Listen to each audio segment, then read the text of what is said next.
Hello नमस्कार दोस्तों, एक बार फिर से स्वागत है आपका आरंभ स्टडी पॉइंट में। आज हम पढ़ेंगे क्लास 9 साइंस का ये दूसरा अध्याय है।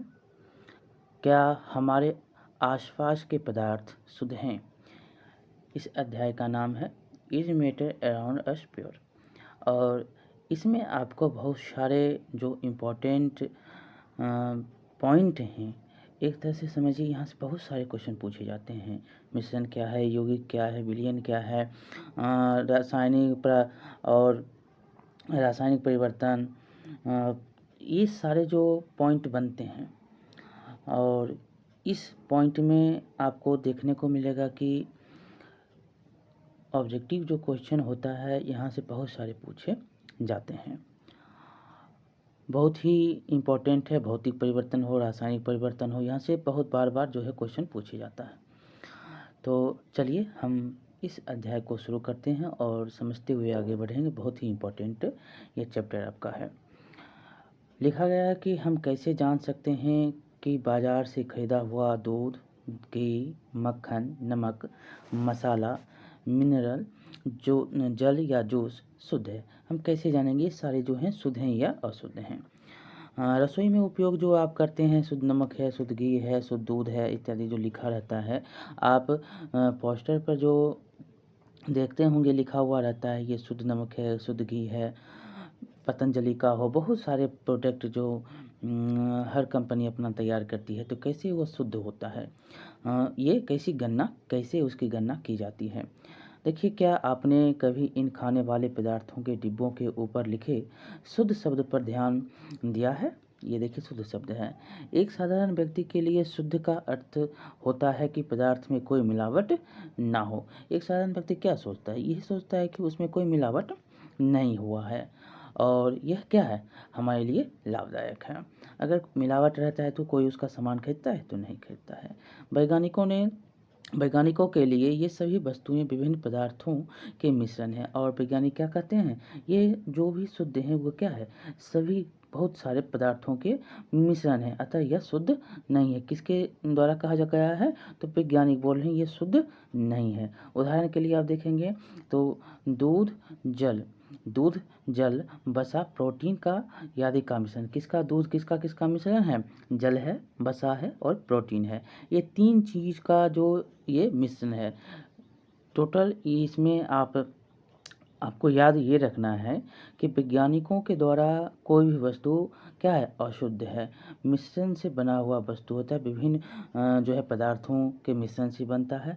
जैसे कि यहाँ पर दूध का उदाहरण दिया गया है कि दूध किन किन मिश्रण से बना है, जल है, वसा है और प्रोटीन का मिश्रण है, इसलिए ये दूध है। अब हम आगे पढ़ेंगे।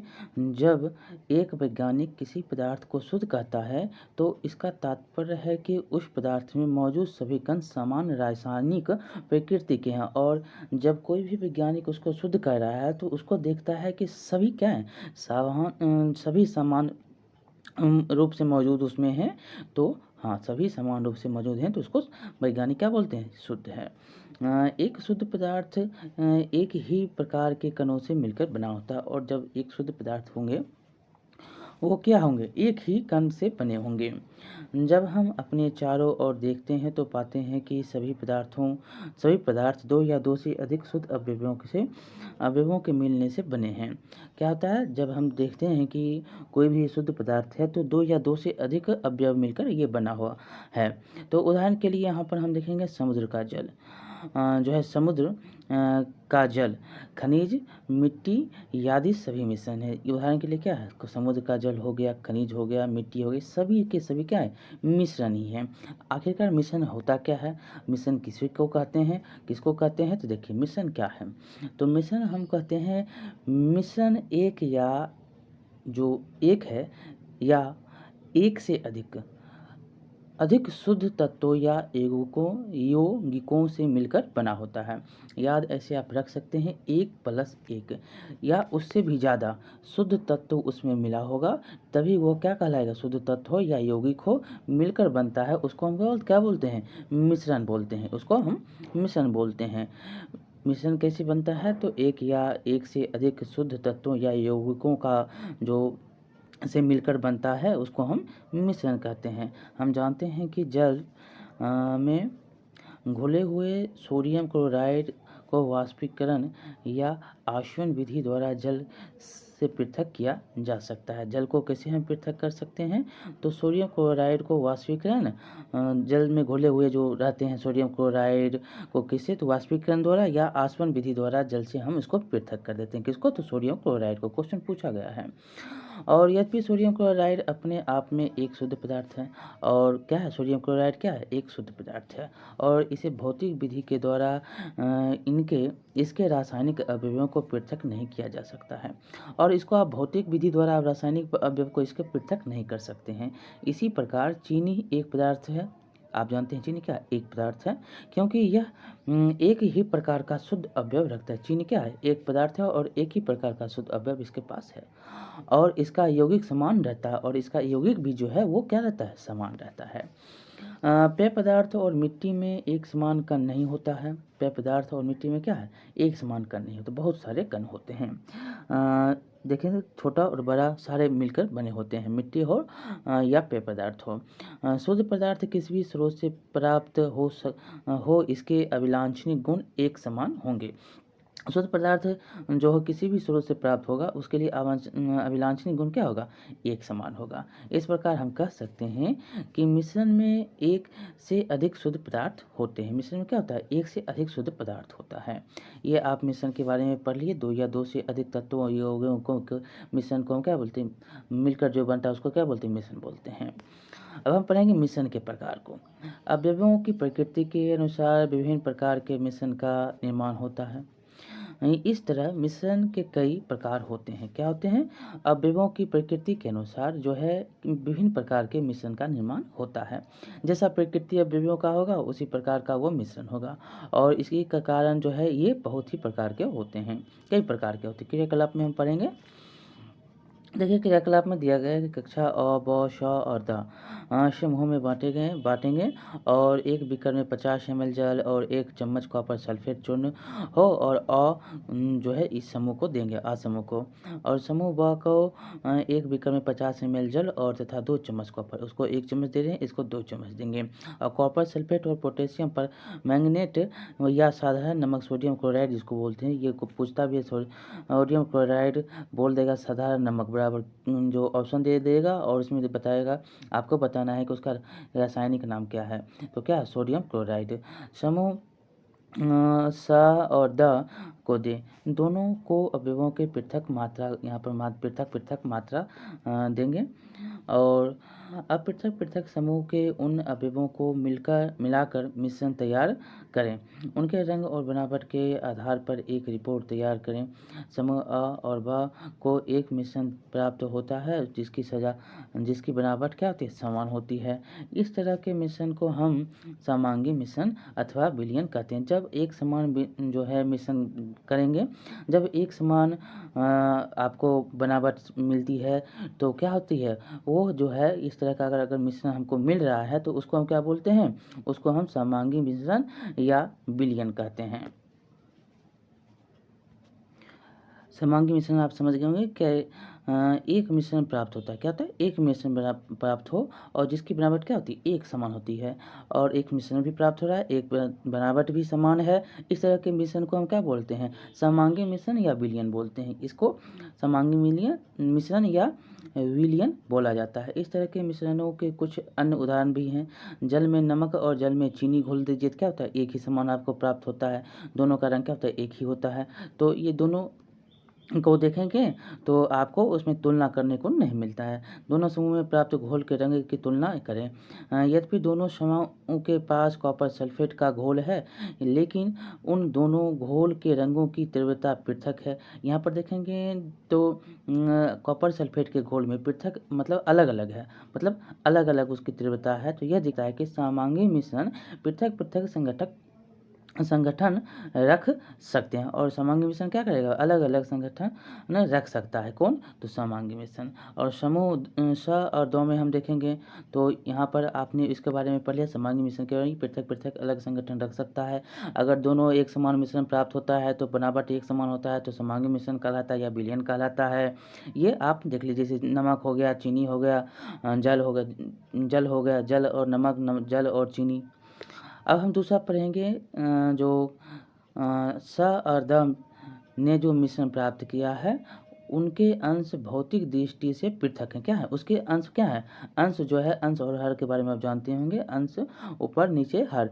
तो ये यहाँ पर ये उदाहरण नहीं दिया गया, ये दिया गया है कि उसका अंश जो है वो क्या है, भौतिक दृष्टि से अलग है, मतलब पृथक है। इस तरह के मिश्रण को विषमांगी मिश्रण बोलते हैं। जो समान है वो क्या हो गया, समांगी मिश्रण, जो अलग हो गया, पृथक हो गया, भौतिक दृष्टि से अलग हो गया, वो विषमांगी मिश्रण कहलाता है। जैसे देखिए, सोडियम क्लोराइड और लोहे की छीलन, नमक और सल्फर एवं जल और तेल विषमांगी मिश्रण के उदाहरण। अगर नमक और जल और तेल को देखेंगे तो जल क्या होता है, नीचे रहता है, और तेल क्या रहता है, ऊपर रहता है। तो ये अलग हो गया, तो ये मिला नहीं। और नमक और चीनी या जल और चीनी को हम मिलाते हैं तो मिल जाता है, ये समांगी हो गया। मतलब ये क्या हो जाएगा, विलयन हो गया। और यहाँ पर देखेंगे विषमांगी हो गया, मतलब कि अगर लोहे की छीलन नमक के साथ, नमक और सल्फर के साथ, जल और तेल के साथ ये करेंगे तो ये सारे के सारे क्या होंगे, अलग हो जाएंगे। ये सारे उसके उदाहरण, ये बहुत बार यहाँ से क्वेश्चन पूछे गए हैं। ठीक,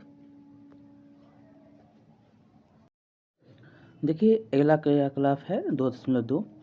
आइए पुनः कक्षा को 4 समूह में हम बांटेंगे, अ, ब, स और द में। और प्रत्येक समूहों को नीचे दिए गए हुए नमूनों में से एक यहाँ पर देना है आपको। समूह में कॉपर सल्फेट के कुछ क्रिस्टल होंगे, और ब समूह को 1 चम्मच कॉपर सल्फेट देंगे, और श समूह को चौक का चूर्ण या गेहूं का आटा देंगे, और द समूह को दूध या स्याही के कुछ बूंद। देखिए छात्रों को कांच की छड़ की सहायता से नमूनों को जल में मिलाने को कहें। और क्या कण जल में दिखाई देते हैं, तो देखेंगे जल में आपको कण दिखाई देते हैं। अब हम टॉर्च, जो आपको जो घुलनशील नहीं होगा वो क्या होगा, वो दिखाई देगा। जैसे यहाँ पर देखेंगे जो यहाँ पर कॉपर सल्फेट है, और चौक है, और यहाँ पर क्या है, दूध या स्याही है। दूध को हम देखें तो क्या है, वो दिखाई देंगे।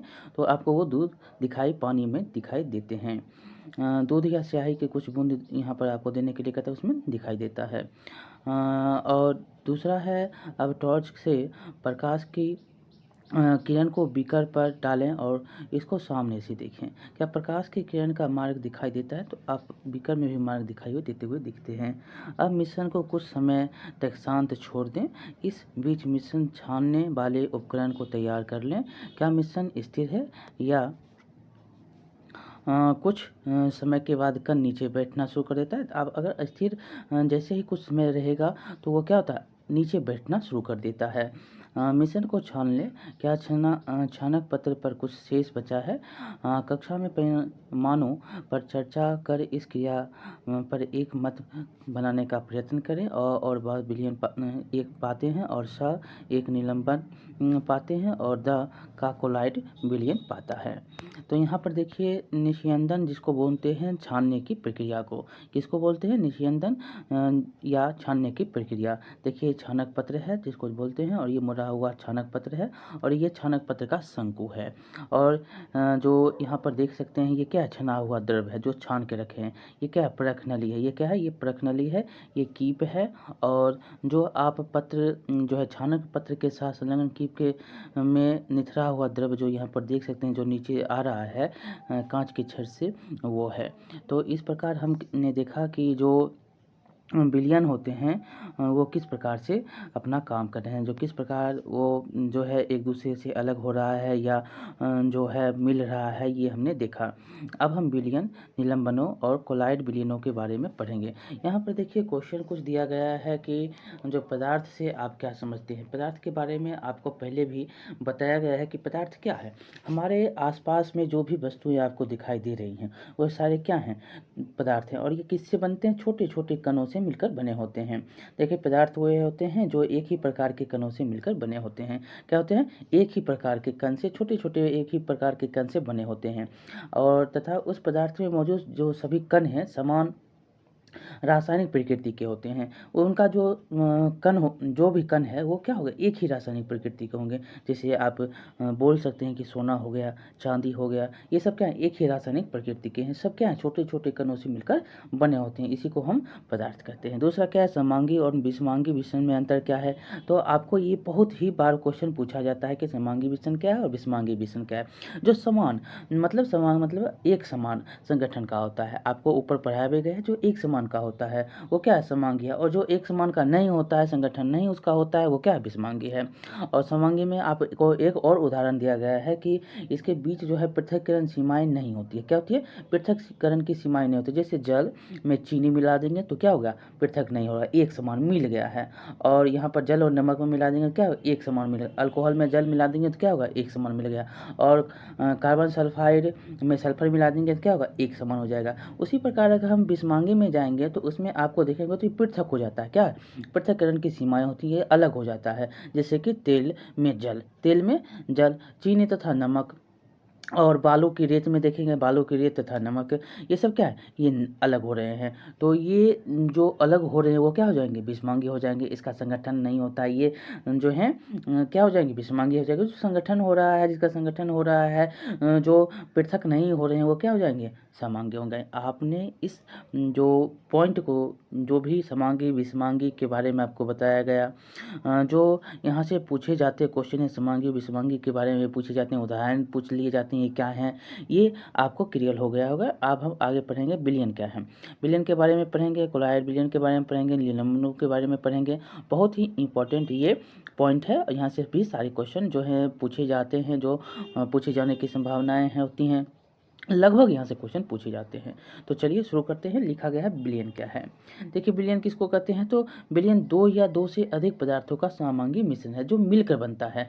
क्या है? विलयन का समांगी मिश्रण। ऊपर भी बताया गया है कि विलयन जो है भी कहलाता है। समांगी मिश्रण क्या है? विलयन भी कहलाता है। तो यहाँ पर क्या है? दो या दो से अधिक पदार्थों का समांगी मिश्रण है। क्या ये? समांगी मिश्रण है। आप प्रतिदिन बहुत प्रकार के विलयनों के बारे में देखते होंगे, जैसे कि आप नींबू जल, सोडा जल आदि विलयनों के उदाहरण हैं। क्या है विलयन के उदाहरण? नींबू जल हो गया, सोडा जल हो गया। प्रायः हम एक विलयन को ऐसे तरल पदार्थ के रूप में विचार करते हैं जिसमें ठोस, द्रव या गैस मिले हो। लेकिन प्रकृति में ठोस विलयन जो मिश्र धातु है और गैसीय विलयन जो वायु में होते हैं, वायु भी होते हैं। क्या होता है? ये ठोस में विलयन भी होता है जैसे कि मिश्र धातु, और गैसीय में आपको वायु भी होता है। ये विलयन है। एक विलयन के कणों में समांगिता होती है। क्या होती है? एक विलयन के कण में क्या होता है? समांगिता होती है। और उदाहरण के लिए नींबू जल का स्वाद सदैव समान रहता है। क्या होता है? समान रहता है। किसका? कहते हैं नींबू जल का जो स्वाद होता है क्या है? समान रहता है। यह दर्शाता है कि इस विलयन में चीनी और नमक के कण समान रूप से वितरित होते हैं। और यहाँ पर भी दर्शाता है कि उसमें जो चीनी डाला गया है, जो नमक डाला गया है, उसका क्या समान है। अब देखिए मिश्र धातु क्या है।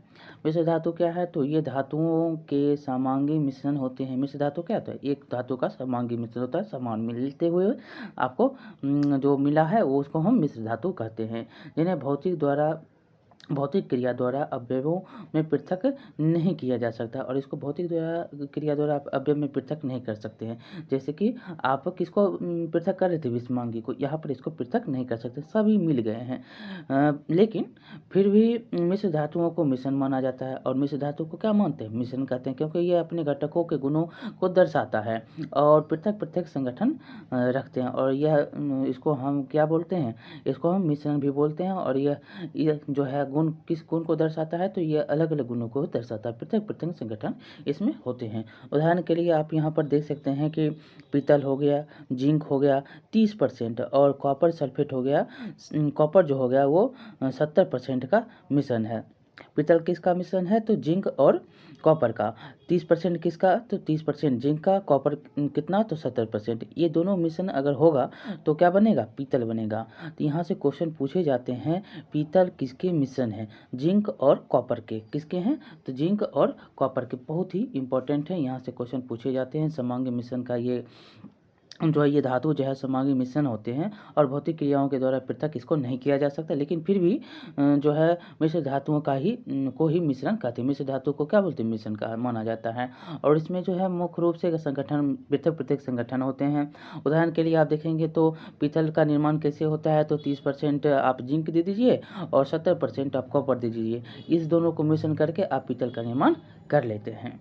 ठीक, जिंक और पीतल कॉपर के मिश्रण से क्या बनता है? पीतल बनता है। अब हम पढ़ेंगे आगे कि किसी विलयन को दो भागों विलायक और विलय में बांटा जाता है। विलयन को कितने भागों में? दो भागों में। किस किस? तो विलायक एक होगा और विलय होगा। विलयन का वह घटक जिनकी मात्रा दूसरों से अधिक होती है, जो दूसरे घटक को विलयन में मिलाता है उसे विलायक कहते हैं। इसको विलायक किसको कहते हैं? तो दूसरे घटक को विलयन में मिलाता है। मतलब अगर कोई दूसरा घटक है उसको विलयन में मिला देंगे तो वो क्या कहलाएगा? विलायक कहलाएगा। वो एक दूसरे से मिल गया है तो मिलने की जो प्रक्रिया हो जाएगी क्या कहलाएगा? विलायक कहलाएगा। ये समझिए कि जिनकी मात्रा क्या होगी? दूसरे से अधिक होगी। विलयन का हुआ घटक मतलब जिनकी मात्रा दूसरे से अधिक हो, जो दूसरे घटक को विलयन में मिलाता है। जो एक घटक है दूसरा और जिसकी मात्रा थोड़ा अधिक है और दूसरा जो है थोड़ा कम है, और यह जो है एक दूसरे को मिला लेता है। और जब ये दोनों को एक दूसरे को मिला लेता है तो उसी को हम क्या बोलते हैं? विलायक कहते हैं। विलयन आप देखिए विलय किसको कहते हैं? तो विलयन का वह घटक जो प्रायः कम होता है, प्रायः मात्रा में कम हो। यहाँ पर देखेंगे विलयन का वह घटक जिसकी मात्रा अधिक होती है वो विलायक कहलाता है, जो एक दूसरे को एक घटक को विलयन में मिला लेता है। और विलय किसको कहते हैं? तो विलयन का वह घटक जो प्रायः क्या होता है? मात्रा में वो कम होता है, जो विलायक में घुला होता है। और यह क्या होता है? इसमें विलायक में घुला होता है, उसको हम विलय कहते हैं। विलयन और विलायक को आपने समझ लिया। विलायक किसको कहते हैं? विलयन का वह घटक जिनकी मात्रा दूसरे से अधिक होती है, जो दूसरे से क्या हो? अधिक हो, और जो दूसरे घटक को विलयन में मिलाता है उसको विलायक कहते हैं। और विलयन का वह घटक जो प्रायः मात्रा में क्या होगा? कम होगा, जो कि विलायक में घुला होता है, उसको हम क्या बोलते हैं? विलय कहते हैं। उदाहरण भी यहाँ पर दिया गया है, उदाहरण के माध्यम से हम समझेंगे। यहाँ पर 3-4 उदाहरण दिए गए हैं। देखिए चीनी और जल का विलयन एक तरल घोल में ठोस उदाहरण हो। क्या है? चीनी क्या है? ठोस। जल में घुलता है तो विलयन का एक क्या है? तरल उदाहरण है, ठोस उदाहरण है। इसमें चीनी क्या है? विलय है। ये चीनी विलय होता है और जल विलायक है। जल क्या है? विलायक है और चीनी क्या है? चीनी उसमें घुल जाता है। तो विलय कौन हो रहा है? तो चीनी हो रहा है। ये किसका मात्रा क्या है? कम है। तो मात्रा जैसे ही कम होगा तो कम मात्रा में होता है। कौन मात्रा कम है? तो चीनी का। तो कम ज़्यादा कौन है? तो जल है। तो जल में कौन घुल रहा है? तो चीनी घुल रहा है। तो ये क्या हो जाएगा? जल हो जाएगा विलायक और चीनी हो जाएगा क्या? विलय। दूसरा उदाहरण देखिए तो आयोडीन और अल्कोहल का विलयन, जिसे टिक्चर आयोडीन के नाम से भी जाना जाता है। देखिए अगर आयोडीन और अल्कोहल का विलयन हो रहा है तो इसको हम टिक्चर आयोडीन भी कहते हैं। इसमें आयोडीन क्या है? विलय है। आयोडीन घुल जाता है किसमें? अल्कोहल में। अल्कोहल क्या है? विलायक है।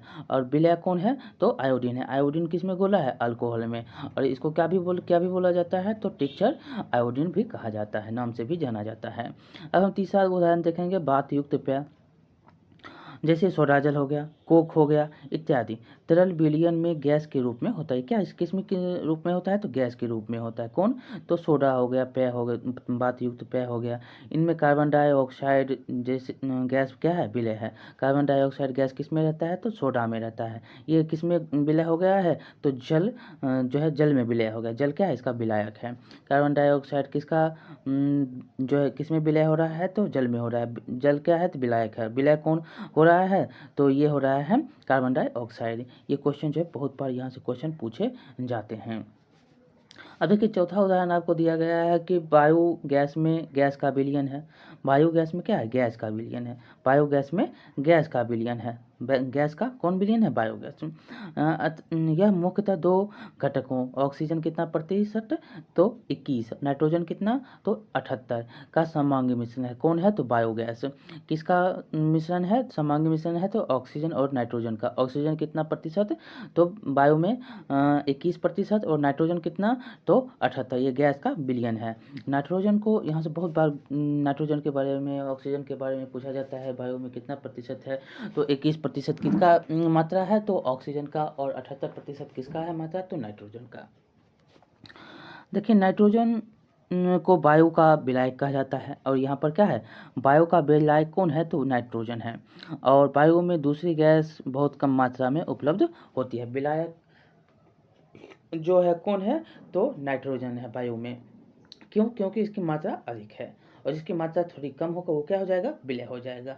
विलय जिसकी मात्रा कम हो, विलायक जिसकी मात्रा ज़्यादा हो। अब देखिए विलयन के गुण, इसके गुण क्या होते हैं। तो विलयन एक समांगी मिश्रण है। आपने ऊपर भी पढ़ा कि दोनों क्या होते हैं, मिल जाते हैं। तो विलयन क्या है, एक समांगी मिश्रण है। और विलयन के कण व्यास में 1 nm मतलब 10⁻⁻ मीटर के से भी छोटे छोटे होते हैं, इसलिए वे आँख से नहीं देखे जा सकते हैं। और विलयन के जो कण होते हैं वो बहुत ही छोटे होते हैं, इसको आँख से आप नहीं देख सकते हैं। और इसके गुण है ये सब। अपने छोटे आकार के कारण विलयन के कण गुजर रही प्रकाश की किरण को फैलाते नहीं हैं। और जब इसके छोटी आकार होते हैं इसीलिए प्रकाश की किरण को क्या करते हैं, ये फैलाते नहीं हैं। इसीलिए विलयन में प्रकाश का मार्ग दिखाई नहीं देता। और विलयन में देखेंगे तो आपको प्रकाश के मार्ग नहीं दिखाई देंगे। आगे छानने की विधि द्वारा विलय के कणों को विलयन में से पृथक नहीं किया जा सकता। छानने की क्रिया से आप विलयन को पृथक नहीं कर सकते हैं। विलयन को शांत छोड़ देने पर भी विलयन के कण नीचे नहीं बैठते हैं, अर्थात विलयन अस्थायी है। और इसमें पूछा भी जाता है कि विलयन क्या होता है, तो अस्थायी होता है। अगर उसको 1 घंटा 2 घंटा छोड़ भी देंगे तो ये आपको दिखाई नीचे इसके कण नहीं देते। अब है विलयन की सांद्रता। देखिए क्रियाकलाप 2.2 में हमने देखा कि अ और ब के पास एक ही पदार्थ के विलयन आभाओं के रंगों के विलयन हैं, एक ही प्रकार के उसके रंग हैं। हम लोग जानते हैं कि विलयन में पृथक पृथक मात्रा में विलायक और विलय पदार्थ होते हैं। आप जानते हैं कि विलयन में क्या होते हैं, अलग अलग विलायक भी होते हैं, विलय भी होते हैं। विलयन में मौजूद विलय पदार्थ की मात्रा के आधार पर इसे तनु, सांद्र या संतृप्त घोल कहा जाता है। जिसके जो है मात्रा जिस प्रकार के होंगे उसको हम उस प्रकार से नाम से जानते हैं। विलयन में जो मौजूद विलय होगा, विलय पदार्थ होगा, उसको हम उस आधार पर जानेंगे। जैसे कि इसमें तनु, सांद्र और संतृप्त घोल इसको कहा जाता है। पर इसके आधार पर, मात्रा के आधार पर इसको हम तनु कहते हैं, सांद्र कहते हैं या संतृप्त घोल भी कहते हैं। तनु और सांद्र तुलनात्मक शब्द है। तनु क्या है, तनी, और सांद्र क्या है, तुलना, एक दूसरे से तुलनात्मक जो है एक बराबर लग रहे हैं, तुलना कर सकते हैं। और क्रियाकलाप 2.2 में और अ द्वारा और प्राप्त विलयन ब की तुलना में तनु है। और यहाँ पर 1 और 2 में देखेंगे तो मतलब अ और ब को तुलना करेंगे तो क्या है, तनु है। क्रियाकलाप हम 2-3 को हम पढ़ेंगे। इसमें देखेंगे लिखा गया है कि दो पृथक बीकरों 50 ml जल लें और एक बीकर में नमक और दूसरे बीकर में जो है आप दूसरे में चीनी अथवा बेरियम क्लोराइड मिलाकर अच्छी तरह से मिला लें। जब विलयन पदार्थ और अधिक न घुले तब 5 डिग्री सेल्सियस ताप बढ़ने के लिए बीकर को गर्म करें। अगर नहीं कोई भी चीज़ घुलता है तो उसको गर्म करिए, तो क्या होगा, भाप बनेगा। भाप बनेगा तो क्या होगा, तो घुले, मतलब जैसे उसके ताप उसको प्राप्त होगा वो क्या होगा, घुलना शुरू कर देगा। विलय पदार्थ को पुनः मिलाना शुरू करें। देखिए क्या किसी दिए गए ताप पर चीनी, नमक अथवा बेरियम क्लोराइड की जल में घोली गई मात्राएं बराबर हैं। तो किसी निश्चित तापमान पर उतना ही विलय पदार्थ घुल सकता है जितने की विलयन की क्षमता है। अगर उसको गर्म कर रहे हैं तो उतना ही वो घुलेगा जितनी उसकी क्षमता होगी, विलयन की क्षमता होगी। दूसरे शब्दों में दिए गए निश्चित तापमान पर यदि विलयन में विलय पदार्थ नहीं घुलता है तो उसे संतृप्त विलयन कहते हैं। अगर आप इसको इस प्रकार से समझेंगे कि अगर कोई भी निश्चित तापमान पर विलयन में विलय पदार्थ जो है नहीं घुल रहा है, विलयन में है और उसमें विलय पदार्थ दे रहे हैं, नहीं घुल रहा है, उसको हम क्या बोल रहे हैं, संतृप्त विलयन बोलते हैं। इसको क्या बोलते हैं, संतृप्त विलयन बोलते हैं। विलय पदार्थ की वह मात्रा जो इस ताप पर संतृप्त विलयन में उपस्थित है उसकी घुलनशीलता कहलाती है। और इसको हम ऐसे समझें कि विलय पदार्थ की वह मात्रा जो इस ताप पर संतृप्त विलयन में उपस्थित है और उतना ही मात्रा जो उस ताप में जो है वह उपस्थित है उसकी क्या करते हैं, उसकी घुलनशीलता करते हैं, उतना ही वो घुल सकता है। वो विलय अब नहीं होगा और उसका जो है घुलन उतनी ही उपस्थिति है और इसी को हम, जितना वो घुल गया उसी को हम क्या बोलते हैं, घुलनशीलता बोलते हैं। यदि 1 बिलियन में विलय पदार्थ की मात्रा संतृप्तता से कम है तो इसे असंतृप्त विलयन कहा जाता है। और संतृप्तता से कम है मतलब जितना घुल रहा है, जितना और घुलेगा उससे क्या है, वो कम है। तो इसको हम क्या बोलते हैं, तो संतृप्त असंतृप्त विलयन बोलते हैं। यहाँ पर संतृप्त विलयन को हमने पढ़ा कि विलयन में जो है विलय पदार्थ नहीं घुलता है तो उसको क्या बोलते हैं, विलयन में अगर कोई विलय पदार्थ नहीं घुल रहा है तो उसको संतृप्त विलयन बोलते हैं। और असंतृप्त विलयन किसको कहते हैं, तो असंतृप्त विलयन में 1 विलयन में विलय पदार्थ की मात्रा क्या होगी, संतृप्तता से कम है, मतलब जितना वो घुलेगा उससे वो कम है, तो इसे हम असंतृप्त विलयन कहते हैं।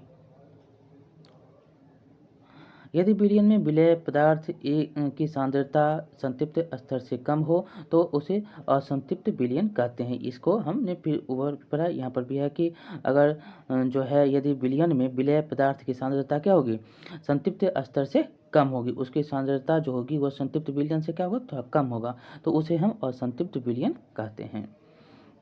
यदि आप किसी विशिष्ट ताप पर एक संतृप्त विलयन लें तथा उसे धीरे धीरे ठंडा करें तो क्या होगा। उपरोक्त दिए गए क्रियाकलाप से हम कह सकते हैं कि दिए हुए निश्चित तापमान पर पृथक पृथक पदार्थों का विलयन क्षमता क्या होता है, भिन्न होती है।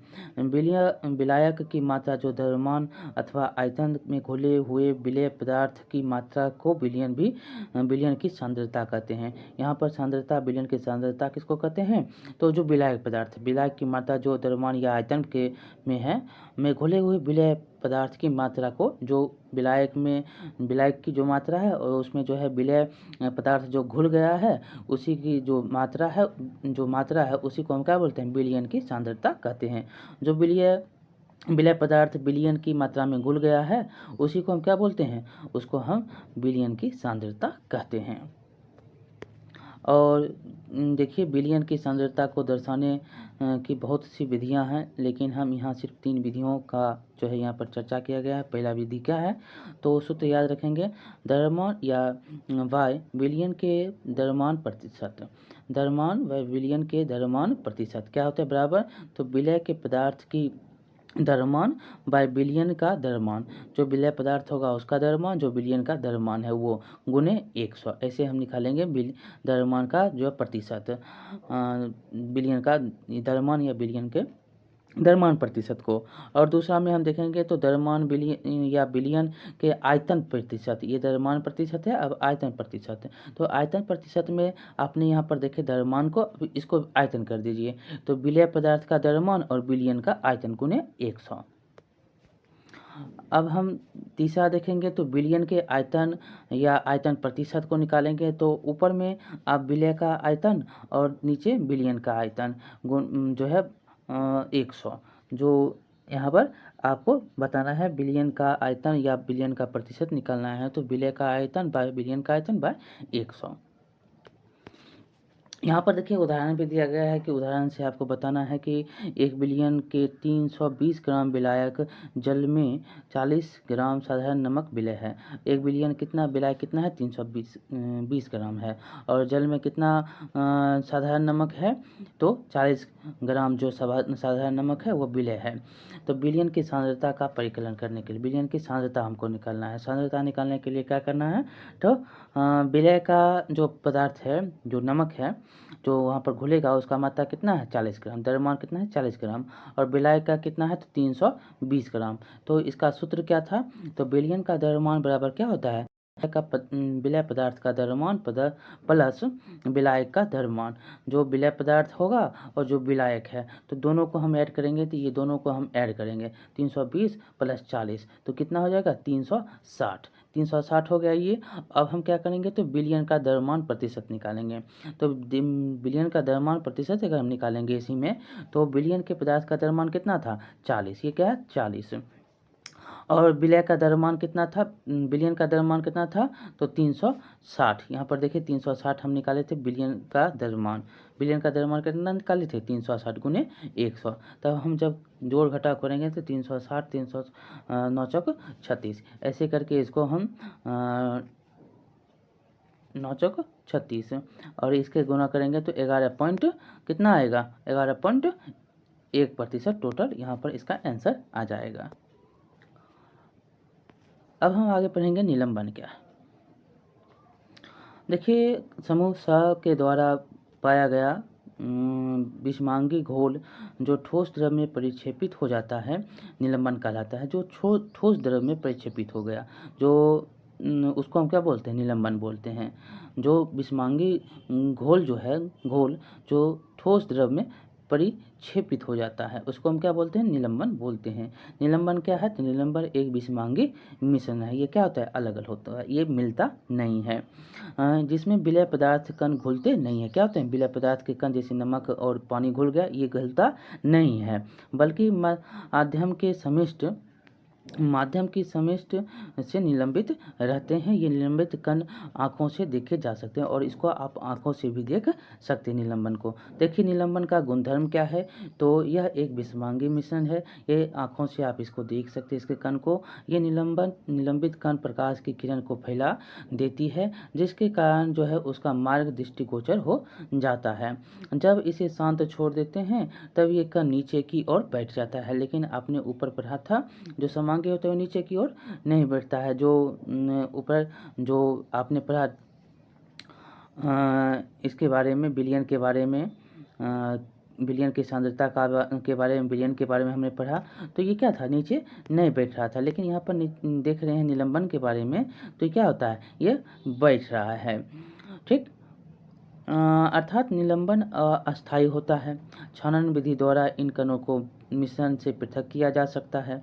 जब भी कण नीचे बैठ जाते हैं तो निलंबन समाप्त हो जाता है। जैसे ही कण नीचे बैठा तो निलंबन की क्रिया क्या होती है, समाप्त हो जाती है। तथा विलयन में प्रकाश की किरण की प्रकीर्णन क्या होती है, रुक जाती है, और प्रकाश जो गमन कर रहा है उसका जो है प्रकीर्णन जो है वो क्या होता है, यहाँ पर जैसे ही बैठा उसका प्रकीर्णन क्या होता है, समाप्त हो जाता है।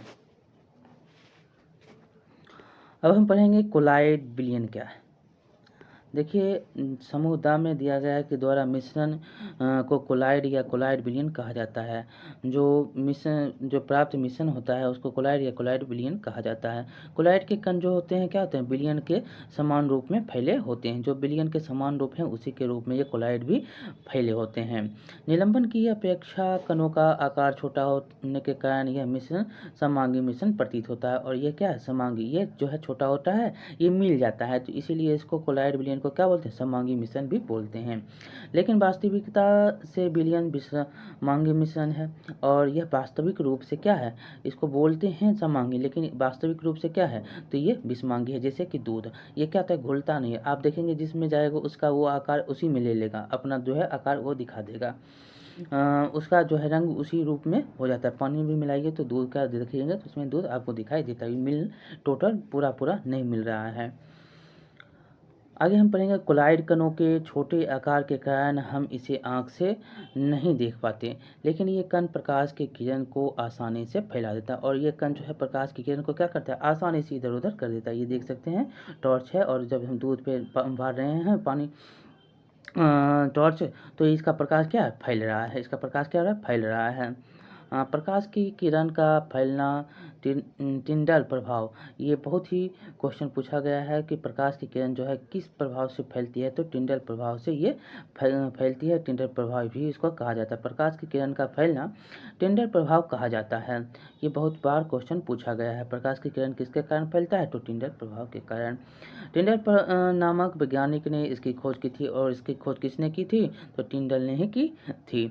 एक कमरे में छोटे छिद्र के द्वारा जब प्रकाश की किरण आती है, तब वहाँ पर हम टिंडल प्रभाव को देख सकते हैं। जब एक छोटा छिद्र है, इससे प्रकाश की किरण आई, तो देखेंगे तो बहुत सारे जो है फैलता हुआ। अगर आप नीचे जो है छत नहीं है, बल्कि आप खोपड़ी के घर में रहे हैं, टाट के घर में रह रहे हैं, तो सुबह के प्रकाश या शाम के प्रकाश देखेंगे, या दोपहर के प्रकाश आपको सीधे हुए नीचे दिखाई देते हैं छिद्र से, तो वह देखते होंगे कि यहाँ पर ज़्यादा प्रकाश दिखाई दे रहा है। छिद्र से छोटा आ रहा है, लेकिन प्रकाश क्या है, बड़ा दिखाई दे रहा है।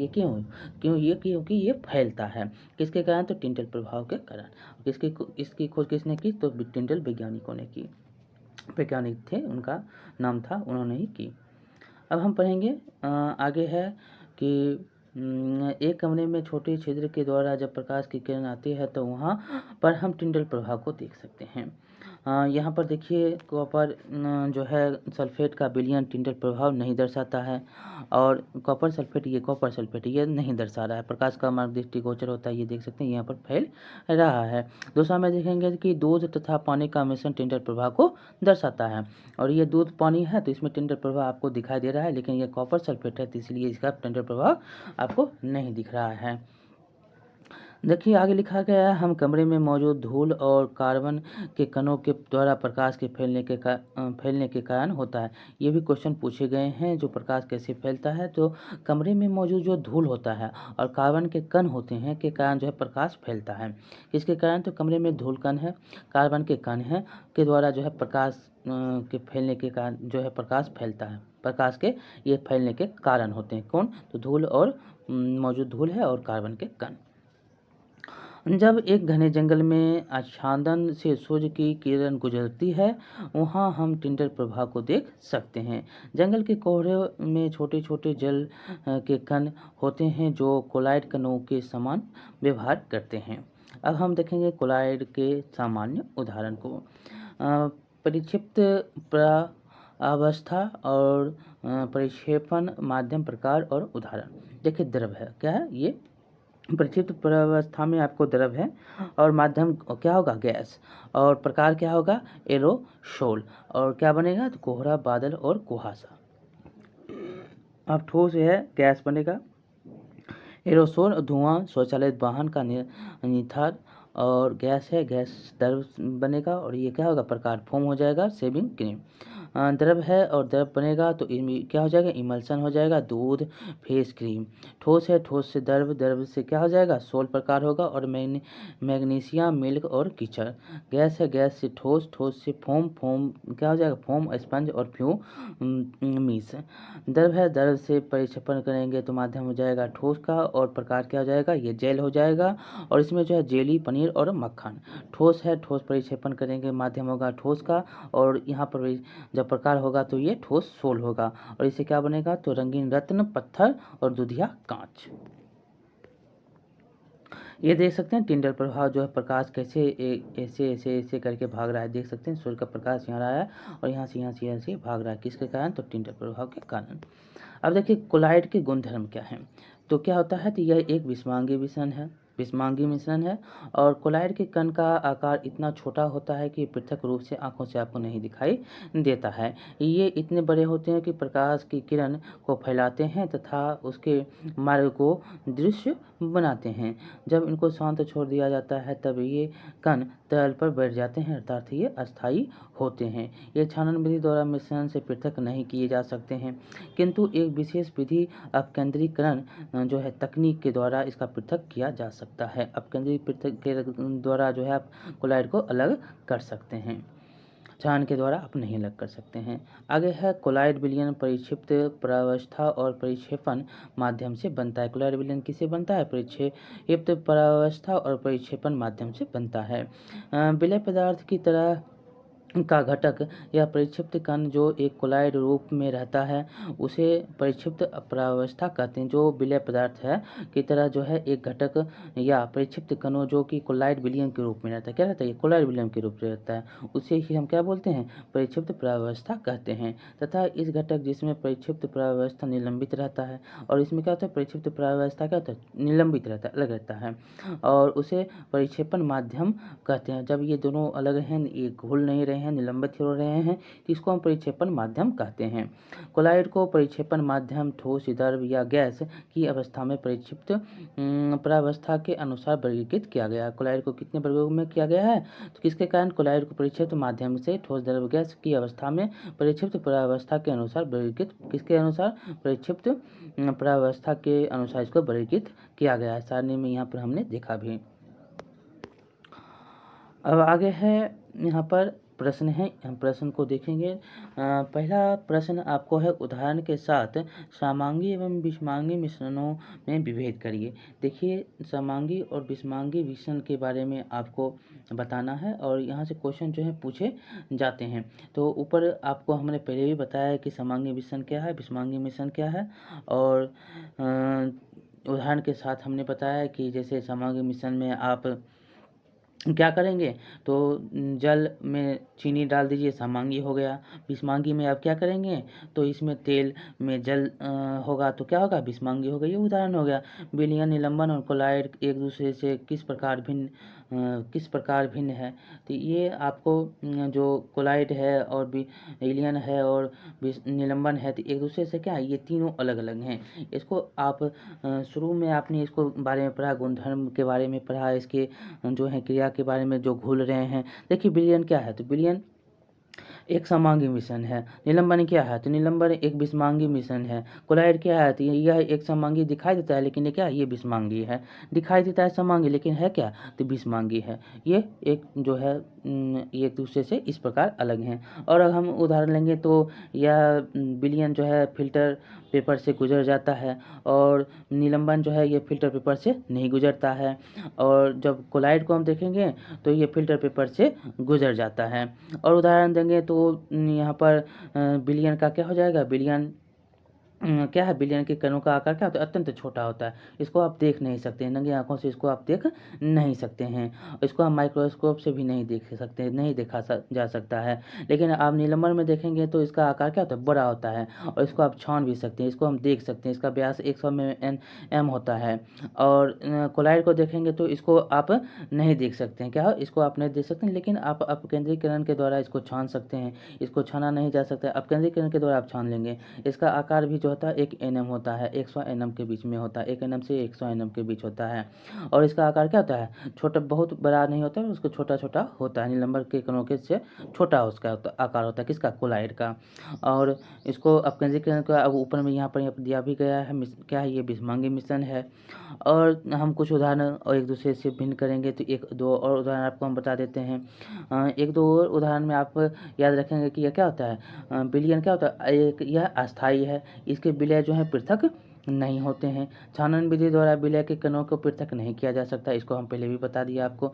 और इसको अलग किया जा सकता है। और चौथा में याद रखेंगे आप कोलाइड को, जो इसको अपकेंद्रीकरण के द्वारा इसको अलग किया जाता है, छानते नहीं है, छानने में ये अलग नहीं होता है। और यहाँ पर आगे हम देखेंगे तो टिंडल प्रभाव। टिंडल प्रभाव जो है विलयन में देखेंगे तो इसके प्रकाश का प्रकीर्णन नहीं होता है, और तथा इसका टिंडल प्रभाव उत्पन्न नहीं होता है, किसमें, विलयन में। और जब हम किसका, निलंबन में जाएंगे तो इसमें जो है प्रकाश का प्रकीर्णन होता है, परंतु यह टिंडल प्रभाव नहीं दर्शाता है। इसमें भी जो है टिंडल प्रभाव जो है निलंबन नहीं दिखाता। लेकिन कोलाइड में देखेंगे तो कोलाइड में प्रकाश का प्रकीर्णन होता है और टिंडल प्रभाव भी उत्पन्न करता है। तो इतने जो हैं आपको हमने उदाहरण इसके बारे में बताए, बहुत ही जो है आंसर बताते आपको हम चले जा रहे हैं। आपको ये नहीं लगेगा कि ये इसका जो है पढ़ दिए हैं और इसका आंसर नहीं मिला, आंसर भी आपको हमने बता दिया। अब तीसरा का आंसर हम देखेंगे तो एक संतृप्त विलयन बनाने के लिए 36 ग्राम सोडियम क्लोराइड को 100 ग्राम जल में 293 केल्विन पर घोला जाता है, के पर घोला जाता है। इस तापमान पर जो है इसकी सांद्रता प्राप्त करने के लिए कहता है। तो आपको सूत्र याद होगा कि अगर विलयन की सांद्रता हमको निकालना है तो इसका सूत्र क्या होता है, विलय का द्रव्यमान बाय विलयन का द्रव्यमान गुणे 100। तो इस प्रकार आप इसका सांद्रता निकाल सकते हैं। देखिए 36 क्या हो गया, ये 36 है तो 36 हो गया विलयन का द्रव्यमान, और ये क्या हो गया, विलयन का द्रव्यमान 36 हो गया। और 100 यहाँ पर देखेंगे तो हम विलायक का द्रव्यमान पहले निकालेंगे, यहाँ विलयन का द्रव्यमान हम पहले निकालेंगे। तो विलयन का द्रव्यमान अगर हम निकालेंगे तो दोनों को ऐड करेंगे, पहले दोनों को ऐड करेंगे। ये दोनों क्या होगा, पहले द्रव्यमान निकालने के लिए 36 प्लस 100, तो ये 136 हो जाएगा। कितना हो जाएगा, 136 ग्राम। तो 136 ग्राम क्या हो जाएगा, तो 136 ग्राम विलय का द्रव्यमान होगा। विलय का द्रव्यमान कैसे निकालते हैं, तो विलय का द्रव्यमान प्लस विलायक का द्रव्यमान, यह है विलय का द्रव्यमान और ये हो गया विलायक का द्रव्यमान। ये दोनों को ऐड करेंगे, इससे हो जाएगा, हमको क्या निकल जाएगा, विलयन का द्रव्यमान। जब हम विलयन का द्रव्यमान निकाल लेंगे तो इसके सांद्रता को हम सूत्र में लेंगे, और सूत्र क्या हो जाएगा, विलय का द्रव्यमान 36 हो गया और विलयन का द्रव्यमान क्या हो जाएगा, 136। 136 गुने 100, अगर हम इसको कट करेंगे तो इसका जो आंसर जो हो जाएगा कितना आ जाएगा, तो इसका आंसर ऐसे हम देखेंगे तो 36 बाय 136 गुने 100, इसको आप गुना करेंगे तो 10 बार में ये कट गया। तो ये जो है सॉरी ये 10 बार में यहाँ पर देखेंगे 36 36 गुने 136/100 तो गुने 100। तो इसको हम अगर हम कट करेंगे तो ये दशमलव में आएगा और दशमलव में जाएगा तो इसका आंसर कितना हो जाएगा 26.4%। अगर हम गुना करेंगे तो पूरा हम कितना निकल जाएगा तो ये 26.4 हो जाएगा। अब देखिए भौतिक एवं रासायनिक बहुत ही इम्पोर्टेंट है। यहाँ से क्वेश्चन जो है बहुत बार बार पूछा जाता है। भौतिक रासायनिक परिवर्तन के बारे में इन जो है आपसे बहुत बार क्वेश्चन पूछे जाते हैं, बार बार यहाँ से क्वेश्चन पूछा जाता है। तो क्या लिखा गया है कि पिछले अध्याय में हमने पदार्थ के भौतिक गुणों के बारे में पढ़ा है, इसके बारे में हमने पहले पढ़ा है। ऐसे गुण जिनका हम अवलोकन एवं वर्णन कर सकते हैं, जैसे कि रंग, कठोरता, दीर्घता, बहाव, घनत्व, द्रव्यमांक तथा क्वथनांक इत्यादि को भौतिक गुण कहा जाता है, जिसका हम वर्णन कर सकते हैं। जैसे कि रंग हो गया, कठोर है, दीर्घ है, बहाव है, घनत्व है, क्वथनांक है इत्यादि जो इसके गुण होते हैं, इसी को जिसको हम वर्णन करते हैं, जिसको हम अवलोकन करते हैं, उसको हम क्या बोलते हैं, भौतिक गुण कहते हैं। अवस्थाओं का जो है अंतर रूपांतरण एक भौतिक परिवर्तन होता है। जो अवस्थाओं का अंतर रूपांतरण एक दूसरे से ये क्या होगा, अंतर रूपांतरण अलग अलग बन गया है, तो ये क्या हो जाएगा, भौतिक परिवर्तन हो गया है। ये जो है क्योंकि ये परिवर्तन पदार्थ के संगठन में बिना परिवर्तन किए होते हैं। इसके पदार्थ के संगठन के कोई परिवर्तन नहीं होना चाहिए और यह होगा परिवर्तन इसका हो गया, तो इसको क्या बोलते हैं, भौतिक परिवर्तन। और उनकी जो है रासायनिक प्रकृति में कोई भी परिवर्तन नहीं होता है, उसके रासायनिक परिवर्तन में कोई परिवर्तन नहीं होता है और उसी प्रकार वो बन जाता है, तो क्या होगा, भौतिक परिवर्तन। और यद्यपि बर्फ, जल और वाष्प अलग अलग दिखते हैं और ये भिन्न भिन्न भौतिक गुणों को दर्शाते हैं, लेकिन ये रासायनिक रूप से समान होते हैं। यहाँ पर बर्फ, जल, वाष्प ये सब क्या है, भौतिक दर्शाते हैं, लेकिन ये रासायनिक रूप से भी समान होते हैं। देखिए जल तथा खाना पकाने वाले तेल दोनों द्रव हैं। जल और खाना पकाने वाले जो तेल हैं वो कौन क्या है, ये दोनों ही द्रव हैं, लेकिन आप इनके रासायनिक गुणधर्म होते हैं, लेकिन इसका क्या है, रासायनिक गुणधर्म है। H2O होता है जल, तो तेल का कुछ और सूत्र होता है। इनकी गंध और ज्वलनशीलता में अंतर होता है और इसके जल और जो इसके गंध में भी और ज्वलनशीलता में भी क्या होता है, ज्वलनशीलता में भी अंतर होता है। हम जानते हैं कि तेल हवा में जलता है, क्या होता है, तेल हवा में जलता है, जब तक उसका ऑक्सीजन की अभिक्रिया नहीं होगा तेल नहीं जलेगा। जबकि जल आग को बुझाता है और जल क्या करता है, आग को ऑक्सीजन की अभिक्रिया को क्या करता है, हटा देता है। तो यहाँ पर देखेंगे तो जल क्या करता है, आग को बुझा देता है। जो है तेल का यह रासायनिक गुण जल से इसे अलग करता है और यही तेल जो है इसके रासायनिक गुण जो जल को इसे अलग करता है। यहाँ पर समझने वाली बात ये आपको है कि इसके जो यहाँ पर है खाना बनाने के लिए भी और जल जो है, जल भी, तेल और जल दोनों क्या द्रव हैं और इसके रासायनिक गुणधर्म हैं। ये इसके गंध और ज्वलनशीलता में अंतर होता है और तेल क्या होता है, तेल हवा में जलता है और जल क्या करता है, आग को बुझा देता है। तेल का रासायनिक गुण जल से इसे अलग करता है। तेल का क्या होता है, रासायनिक गुण ही जल को इससे अलग कर देता है।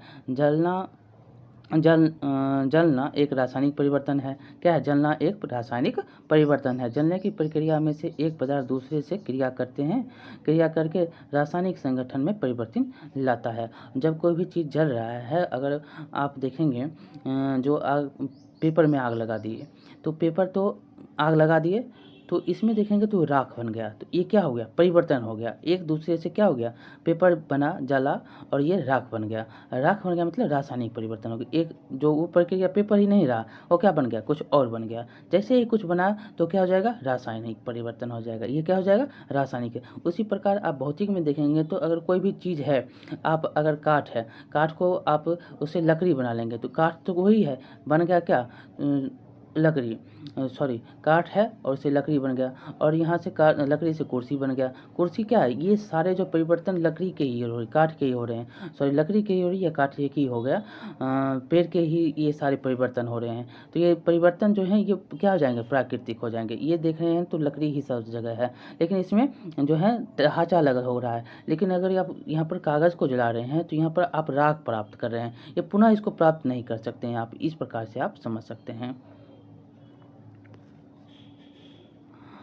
ये हो गया जलने की प्रक्रिया। आपने यहाँ पर देखा रासायनिक संगठन परिवर्तन लाता है। रासायनिक परिवर्तन पदार्थ के रासायनिक गुणधर्मों में परिवर्तन लाता है, और पदार्थ के क्या होता है, रासायनिक गुणधर्म जो हैं उसमें भी परिवर्तन ला देता है, तथा हम नया पदार्थ में जो है नया पदार्थ आप पाते हैं। क्या होते हैं, आप इसमें नया पदार्थ पाते हैं। रासायनिक परिवर्तन को रासायनिक प्रतिक्रिया भी कहते हैं। आप रासायनिक परिवर्तन का एक ही मात्र उदाहरण आप याद रखिए जिसमें आपको नया चीज़ प्राप्त हो जाए, वो क्या हो जाएगा, रासायनिक परिवर्तन। जिसमें आपको जो है पुनः कुछ चीज़ प्राप्त हो जाएगा। जो जैसे कुर्सी का देखेंगे तो कुर्सी प्राप्त हो रहा है।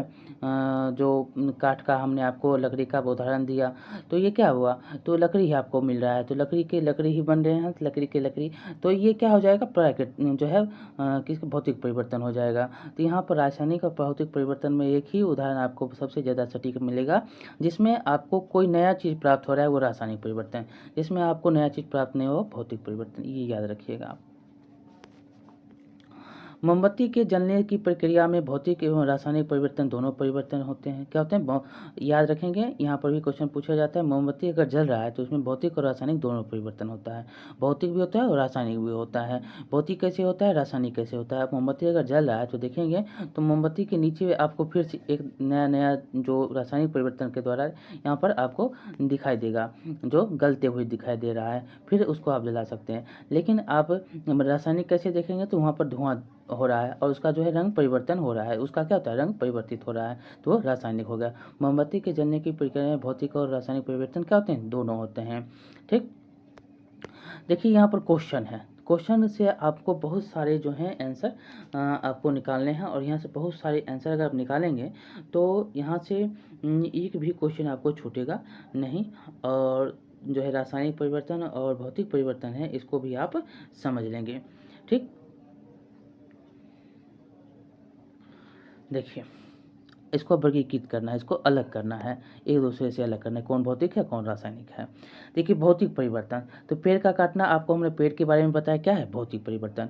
मक्खन का एक बर्तन में पिघलाना, मक्खन जो है मक्खन का एक बर्तन में पिघलाना, ये क्या हो जाएगा, ये भी हो जाएगा भौतिक परिवर्तन। अलमारी में जंग लगना, जैसे ही जंग लगना आ जाएगा कि तो इसका जो है अलमारी में जंग जैसे लगा, उसका आकार परिवर्तित हो रहा है, वो पुनः जो है प्राप्त नहीं होगा। जैसे ही नहीं होगा तो ये जंग जैसे लगेगा, तो ये क्या हो जाएगा, ये रासायनिक परिवर्तन। जल का उबलकर वाष्प बनना, जल का उबलकर वाष्प बनना क्या हो जाएगा, भौतिक फिर वाष्प जल बन जाएगा, तो ये क्या हो जाएगा, तो ये भौतिक परिवर्तन। विद्युत तरंग का जल में प्रभावित होना तथा हाइड्रोजन और ऑक्सीजन में विघटन, ये विद्युत तरंग जो है प्रवाहित जैसे ही होगा तो और उसका हाइड्रोजन और ऑक्सीजन में विघटन हो जाएगा, तो ये क्या हो जाएगा, ये रासायनिक।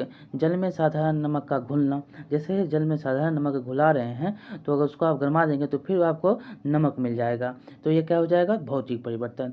फलों से स्वाद बनाना तथा फलों से सलाद बनाना, फलों से सलाद बनाना क्या हो जाएगा, ये क्या हो गया, फलों से सलाद बनाना, तो उसी को काट रहे हैं तो उसमें कुछ परिवर्तन नहीं हो रहा है, तो ये क्या हो जाएगा, ये भौतिक परिवर्तन। और यहाँ पर देखेंगे अंतिम है लकड़ी और कागज़ का जलना, जैसे ही जला कोई भी चीज़ जल गया तो ये क्या हो जाएगा, तो रासायनिक परिवर्तन। आपको यहाँ से जो भी क्वेश्चन पूछे जाएंगे आप बना देंगे, यहाँ से बहुत बार क्वेश्चन पूछे जाते हैं आपको, इसलिए हम प्रश्न भी करवाते जा रहे हैं। यहाँ से जो भी प्रश्न यहाँ उठा कर आपको दे देगा क्वेश्चन, आप बताइए क्या है, रासायनिक है या प्राकृतिक जो है भौतिक है, परिवर्तन कौन परिवर्तन है। यहाँ पर दूसरा क्वेश्चन है, अपने आसपास की चीज़ों को शुद्ध पदार्थ या मिश्रण से अलग करने का प्रयत्न करें। तो अपने आसपास के जो पदार्थ हैं उसको हम कैसे अलग करेंगे, शुद्ध पदार्थ जैसे कि हो गया तांबा, सोना, नमक, चीनी, आश्रित जल जो होगा, आप जो वाटर पीते हैं, डिस्टल वाटर पीते हैं, ये चांदी, लोहा, हीरा, अल्कोहल, ये सब क्या हो गया, तो ये शुद्ध पदार्थ हो गया, ये क्या हो गया, शुद्ध पदार्थ हो गया। और मिश्रण में देखेंगे तो मिश्रण को अलग करेंगे तो इसमें आप नल का जल हो गया, दूध हो गया, वायु हो गया, स्टील हो गया, नमक का घोल हो गया, मिट्टी का तेल हो गया, आइसक्रीम हो गया, सोने से बने आभूषण हो गए, पीतल कांसा, ये सब क्या हो जाएगा, ये सब मिश्रण है, ये सब मिश्रण है। और शुद्ध पदार्थ में आपको हमने बताया कि सोना, नमक, चीनी, ये सब क्या आश्रित जल हो गया, सब क्या हो गया, शुद्ध पदार्थ हो गया। अब हम पढ़ेंगे शुद्ध पदार्थों के क्या प्रकार हैं। शुद्ध पदार्थ के प्रकार के बारे में पढ़ेंगे हम। देखिए लिखा गया है कि पदार्थों को उनके रासायनिक संगठन के आधार पर तत्वों या यौगिकों में वर्गीकृत किया जा सकता है। किसको? तो पदार्थ को हम किस में? तो रासायनिक संगठनों के आधार पर हम तत्व और यौगिक में वर्गीकृत करते हैं, किया जा सकता है। तत्व क्या है तो यौगिक क्या है इसके बारे में पढ़ेंगे। तत्व क्या है, पहले ही क्या है तत्व, इसके खोज के बारे में बताया गया है, बहुत ही इंपॉर्टेंट है, यहाँ से क्वेश्चन पूछे जा रहे हैं। क्या है तो रॉबर्ट बॉयल पहले वैज्ञानिक थे जिन्होंने सन 1661 में सर्वप्रथम तत्व शब्द का प्रयोग किया। कौन नाम है? तो रॉबर्ट बॉयल। कब किए? तो 1661 में। किस शब्द का? तो तत्व का। सर्वप्रथम जो है तत्व का इन्होंने ही प्रयोग किया। फ्रांस के रासायनिक विज्ञान एंटोनी लॉरेंट लवाइजिए जो सन 1743 से 1794 ने सबसे पहले तत्व की परिभाषा को प्रयोग द्वारा प्रतिपादित किया। कौन है? तो एंटोनी लॉरेंट लवाइजिए हैं। ये इनका जो है कार्यकाल है 1743 से 1794 और तत्व शब्द सबसे पहले आया 1661 में रॉबर्ट बॉयल के द्वारा और परिभाषित किए हैं फ्रांस के वैज्ञानिक हैं, रासायनिक वैज्ञानिक हैं एंटोनी लॉरेंट लवाइजिए। और उनके अनुसार तत्व पदार्थ का वह मूल रूप है जिसे रासायनिक प्रतिक्रिया द्वारा अन्य सरल पदार्थों में विभाजित नहीं किया जा सकता। आप इस प्रकार इसको याद रखना है आपको कि तत्व जो है पदार्थ का वह मूल रूप है जिसको आप रासायनिक प्रतिक्रिया द्वारा अन्य सरल पदार्थों से विभाजित, इसको किसी भी सरल पदार्थ से विभाजित नहीं कर सकते, ऐसे याद रखेंगे। वह पदार्थ का मूल रूप है तत्व। कौन? तो तत्व। आप इसको रासायनिक प्रतिक्रिया द्वारा जो है अन्य सरल पदार्थों में विभाजित नहीं कर सकते, नहीं किया जा सकता। तत्वों को साधारणतः धातु, अधातु, उपधातु में वर्गीकृत किया गया है। तत्व को तीन रूप में जो है बांटा गया है, तीन भागों में। धातु है, अधातु है और उपधातु है। धातुएं क्या होते हैं? धातुएं प्रायः दिए गए निम्न गुणधर्मों में से सभी को कुछ को प्रदर्शित करते हैं। यहाँ पर करती है, सभी को कुछ को प्रदर्शित करती है। यहाँ पर देखेंगे क्या है, धातु क्या है। तो धातु क्या होते हैं? धातु ये चमकीले होते हैं। धातु क्या होते हैं? चमकीले होते हैं। ये चांदी जैसी सफ़ेद या सोने की तरह पीले रंग के होते हैं। कौन? तो धातु। ये ताप तथा विद्युत की सुचालक होती हैं। धातु ताप और विद्युत के क्या होते हैं? सुचालक होते हैं। ये तन्य होते हैं और इनको तार के रूप में भी खींचा जा सकता है। किसको? तो धातु को। ये सारे धातु के उदाहरण यहाँ से क्वेश्चन पूछे जाते हैं। आगे है ये आघात वर्ध होते हैं। इनको पीटकर महीन चादरों में ढाला जा सकता है। सोने को आप देख सकते हैं। ये ध्वनिपूर्ण होते हैं। जैसे उदाहरण में देखेंगे सोना हो गया, चांदी हो गया, तांबा, लोहा, सोडियम, पोटेशियम इत्यादि, ये सब क्या है? धातु के उदाहरण है। इसको तन्य होते हैं। इसके ताप जो होते हैं विद्युत ताप तथा विद्युत के सुचालक होते हैं। इसको खींच सकते हैं। आघातवर्ध होता है, पीटकर इसको महीन कर सकते हैं। ये प्रतिध्वनिपूर्ण होते हैं। ये जो है होता है चांदी और सफ़ेद सोने की तरह पीले रंग का होता है। ये सारे के सारे किसके उदाहरण थे? तो धातु के थे। यहाँ से क्वेश्चन याद रखिएगा, बहुत बार पूछा गया है। और यहाँ पर है कि इत्यादि जो हैं आपको धातु के उदाहरण। पारा धातु होते हुए भी कमरे के तापमान पर द्रव, बहुत बार क्वेश्चन पूछा गया है। क्या? पारा धातु है लेकिन कमरे के तापमान पर ये क्या है? द्रव है। ये पूछा जाता है ऐसा कौन सा धातु है जो कमरे के तापमान पर द्रव है? तो क्या हो जाएगा? ये पारा। क्या होगा? पारा। अब अधातु के पढ़ेंगे। अधातु क्या है? तो अधातु के कुछ यहाँ पर प्रदर्शित गुण किए गए हैं जो कि ये विभिन्न रंग के होते हैं। अधातु क्या? विभिन्न रंग का होता है। ये ताप और विद्युत का कुचालक होता है।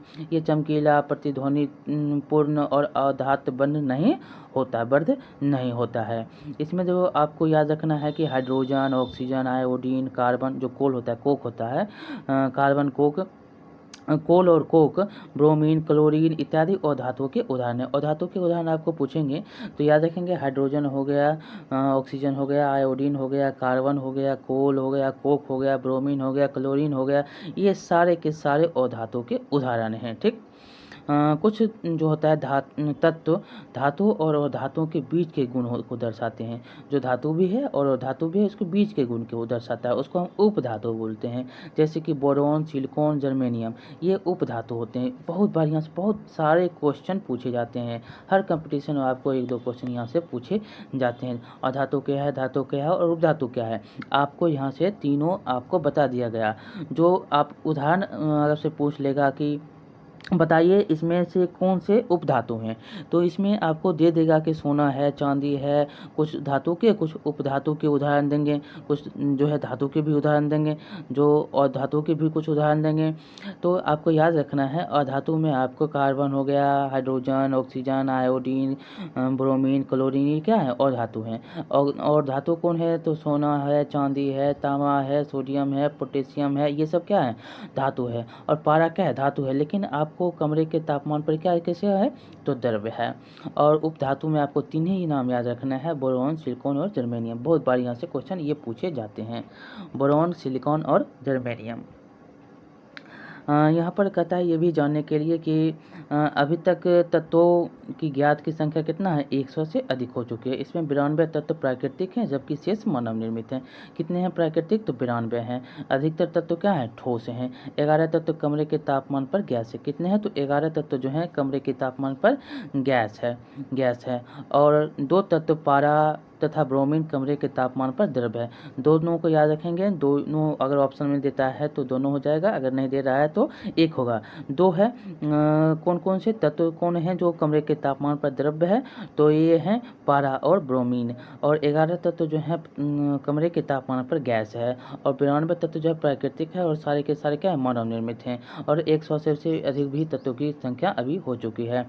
और गैलियम तथा सीजियम तत्व कमरे के तापमान 303 केल्विन से अधिक तापमान पर द्रव अवस्था में ले लेते हैं। ये अगर इसका याद रखना है आपको, गैलियम है और सीजियम है तत्व जो होता है, ये कमरे के तापमान 303 के केल्विन से कुछ अधिक तापमान पर द्रव अवस्था ले लेता है। कितना, 303 से अगर अधिक तापमान हो गया तो ये द्रव अवस्था में हो जाएगा। कौन, तो गैलियम और सीजियम।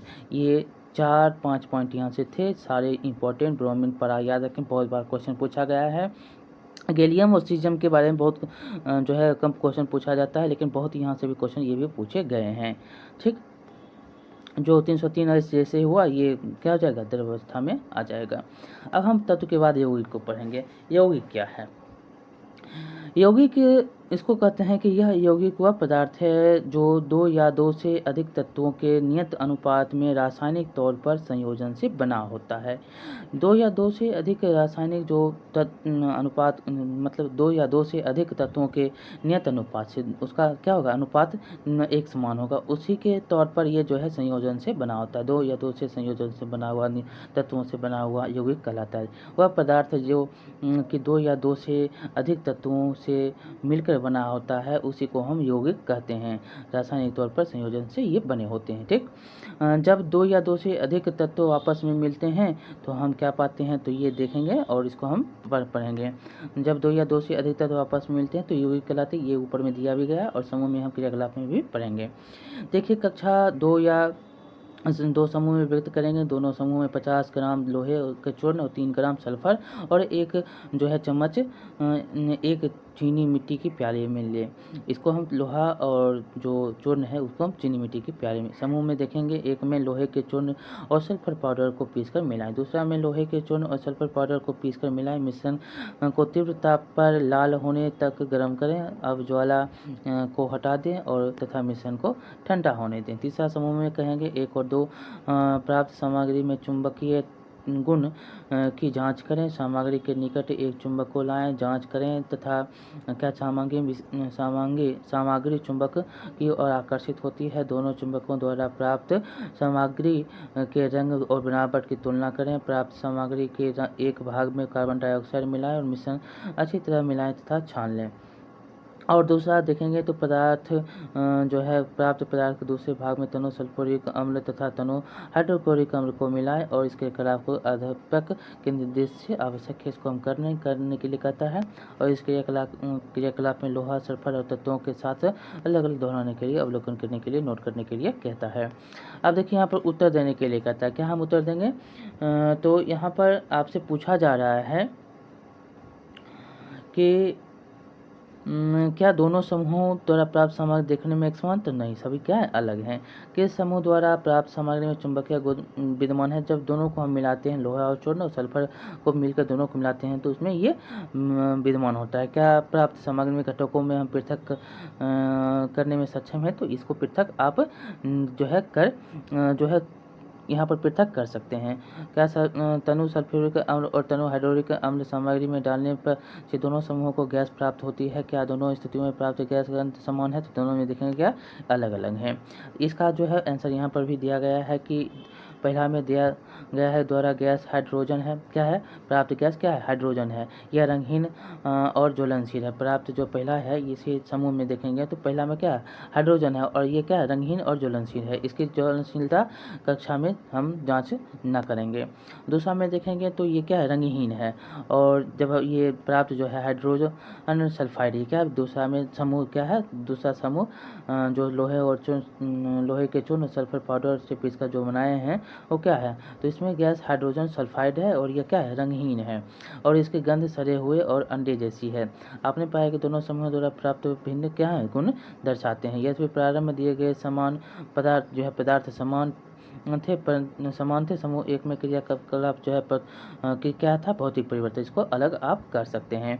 और जबकि दूसरा जो है समूह है क्रिया के फलस्वरूप रासायनिक है। और दूसरा जब देखेंगे तो ये क्या है? रासायनिक है। इसको आप एक दूसरे जैसे ये हुआ तो ये क्या हो जाएगा? ये रासायनिक हो जाएगा। इसको नया रूप मिल गया। अब है क्रियाकलाप एक समूह में प्राप्त सामग्री दो पदार्थों का मिश्रण है। जो दिए गए पदार्थ लोहा तथा सल्फर है। समूह एक में क्या था? तो दो पदार्थ का मिश्रण था। कौन कौन? तो लोहा और सल्फर का। और मिश्रण का गुण उन दोनों मिले हुए तत्वों के गुणों के समान है। मिश्रण का गुण क्या है? दोनों तत्व जो मिश्रण लोहा और सल्फर है उसके समान है। और दूसरा में देखेंगे तो प्राप्त सामग्री क्या है? यौगिक है। दो या दो से मिलकर, अधिक से मिलकर बना हुआ है पदार्थ से। तो यहाँ पर हम पढ़ेंगे। अब मिश्रण और यौगिक में अंतर दिया गया है कि क्या है अंतर। मिश्रण किसको कहते हैं? तत्व या यौगिक केवल मिश्रण बनाने के लिए मिलते हैं किंतु किसी नए यौगिक का निर्माण नहीं करते हैं। ये मिश्रण किसको कहते हैं? तो ये जो है तत्व या यौगिक केवल मिश्रण बनाने के लिए मिलता है। जो है तत्व है या यौगिक है, दोनों मिश्रण बनाने के लिए मिलता है और किसी नए यौगिक का ये निर्माण नहीं करता है। कौन? तो मिश्रण। और यौगिक में देखेंगे तो तत्व क्रिया करके नए यौगिक का ये निर्माण कर देता है। कौन? तो यौगिक। तत्व क्रिया कर लेगा और नए यौगिक का फिर से निर्माण हो जाएगा। इसमें यौगिक का निर्माण नहीं होगा। और मिश्रण का संगठन परिवर्तन या मिश्रण का संगठन क्या है? परिवर्तन आप कर सकते हैं। और नए यौगिक में क्या होगा? नए पदार्थ का संगठन सदैव अस्थायी एक ही समान का होगा, अस्थायी हो जाएगा। और मिश्रण में देखेंगे तो इसमें उपस्थित घटकों के गुणधर्म को दर्शाता है। इसमें जो आप रंग गुणधर्म दिख रहा है तो वो उसको दर्शा देगा। लेकिन यौगिक में देखेंगे तो नए पदार्थ के गुणधर्म पूरी तरह से भिन्न होता है। इसमें अगर नया पदार्थ आ रहा है तो उसका गुणधर्म क्या होगा? अलग होगा। और चौथा आप अंतर देखेंगे तो घटकों को भौतिक विधियों द्वारा सुगमता से पृथक किया जा सकता है। किसको? मिश्रण को। इसको आप सुगम से भौतिक विधियों द्वारा इसको अलग कर सकते हैं। लेकिन अब यौगिक में देखेंगे तो घटकों को केवल रासायनिक या वैद्युत रासायनिक प्रतिक्रिया द्वारा ही पृथक किया जा सकता है। इसको मिश्रण को भौतिक द्वारा और यौगिक को रासायनिक द्वारा या वैद्युत रासायनिक द्वारा जो है इसको आप पृथक कर सकते हैं। अब आगे है दोनों तत्वों की तीव्रता से गर्म करने पर हमने यौगिक पाया जिसका गुण हमें मिले हुए तत्वों से पूरी तरह भिन्न है। यौगिक का संगठन पूरे पदार्थ में समान है। हम यह भी देख सकते हैं कि यौगिक की बनावट और रंग भी सभी स्थानों पर क्या है? समान है। लेकिन इसको ये मिश्रण में देखेंगे तो अलग अलग होता है। इस प्रकार संक्षेप में हम पदार्थ की भौतिक और रासायनिक प्रकृति के निम्न आलेख का व्यवस्थित कर सकते हैं। देखिए पदार्थ, अब हम पदार्थ के बारे में पढ़ेंगे। तो पदार्थ देखिए यहाँ पर बहुत ही से शॉर्ट में बताया गया है और बहुत ही इम्पोर्टेंट है। क्या है। तो पदार्थ में आप जानते हैं ठोस और द्रव और गैस होते हैं, तीनों होते हैं। शुद्ध पदार्थ है और ये मिश्रण है। इसमें मिश्रण में कोई नियत संगठन नहीं है। इसमें तत्व में शुद्ध पदार्थ में है तत्व और यौगिक, मिश्रण में है समांगी और विषमांगी। तत्व में देखेंगे तो तत्व में क्या है, सरल पदार्थों में विभक्त नहीं किया जा सकता इसको। तत्व में तत्व क्या करेंगे तो जो सरल पदार्थ है इसमें इसको विभक्त नहीं किया जाता। यौगिक में क्या होगा तो नियत संगठन, रासायनिक या विद्युत रासायनिक प्रतिक्रिया द्वारा घटक तत्वों को में विघटित किया जा सकता है। उदाहरण देखेंगे तत्व का तो क्या हो जाएगा, कॉपर है, ऑक्सीजन है, लोहा है, हाइड्रोजन है, पारा है। और यौगिक का उदाहरण क्या हो जाएगा तो जल है, मीथेन है, चीनी है, नमक है, ये यौगिक के उदाहरण होंगे। समांगी मिश्रण के आपके बारे में पढ़ भी चुके हैं। समान संगठन होता है और समान संगठन होता है किसका, विषमांगी का। उदाहरण के लिए आप देखेंगे जल में चीनी, जल में नमक, कार्बन डाइसल्फाइड में सल्फर, जल में जल तथा अल्कोहल। और विषमांगी में देखेंगे तो बालू, नमक, चीनी तथा नमक, लकड़ी, रक्त, तेल में जल, ये आदि क्या विषमांगी के उदाहरण होंगे।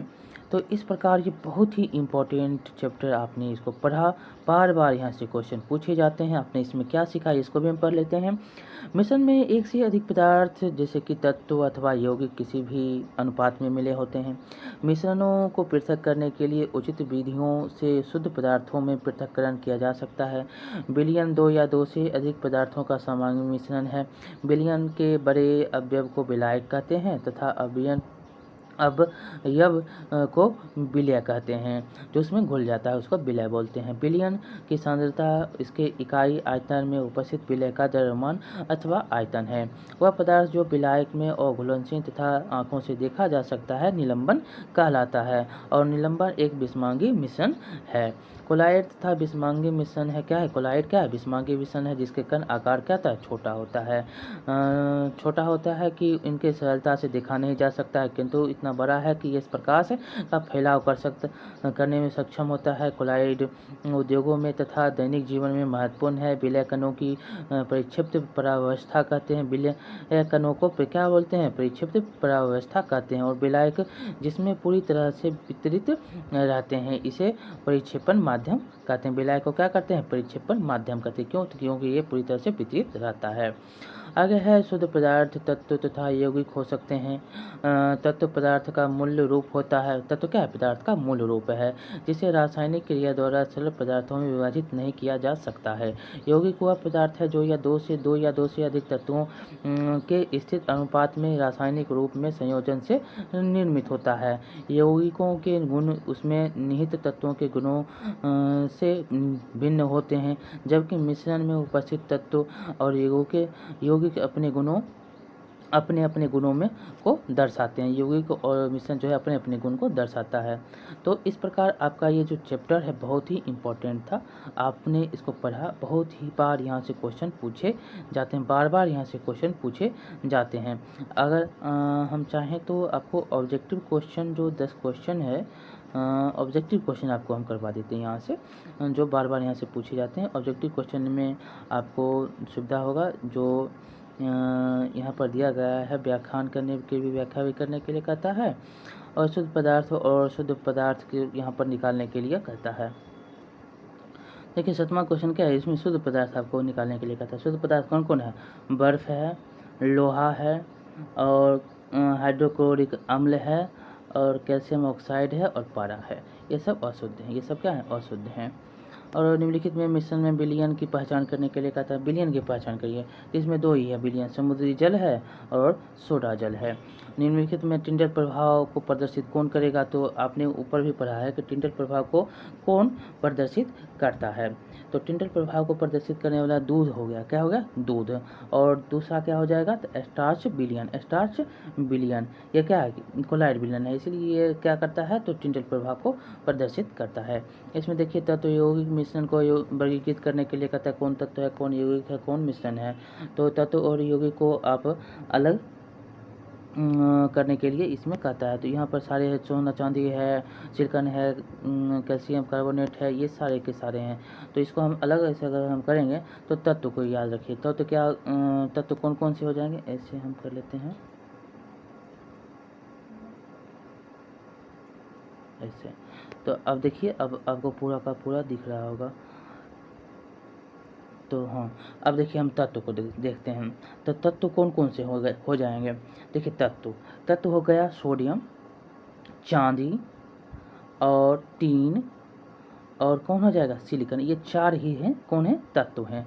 अब हम यौगिक को देखेंगे। तो यौगिक हो गया कैल्शियम कार्बोनेट, कैल्शियम कार्बोनेट और मीथेन। यहाँ पर देखिए मीथेन है, यहाँ पर मीथेन है, और साबुन, यहाँ पर ऊपर में भी साबुन है, और कार्बन डाइऑक्साइड, ये कार्बन डाइऑक्साइड। ये 4 जो हैं क्या हो जाएंगे, 4 जो है 5 हैं, ये क्या हो जाएंगे, सॉरी 4 हैं, ये 4 क्या हो जाएंगे।